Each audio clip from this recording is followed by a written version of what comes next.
Welcome guys, and today I'm going to show you how you can change policies in Europa Universalis 5. So what you'll need to do is click right here on diplomacy or just click F5, and then you'll probably be in relations, but then just click right here to the actions, and right here you will be able to change policy in the subject actions tab. So if you click on change policy, you will be able to select a country, or how you can that call, and basically if you select one of those, you will be able to select a policy.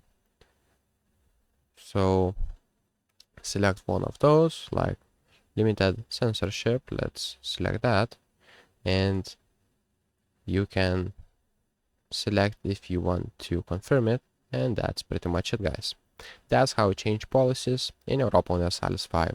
So, if this video was helpful, please make sure to subscribe to Guide to Everything, comment down below for the algorithm, and see you in the next one.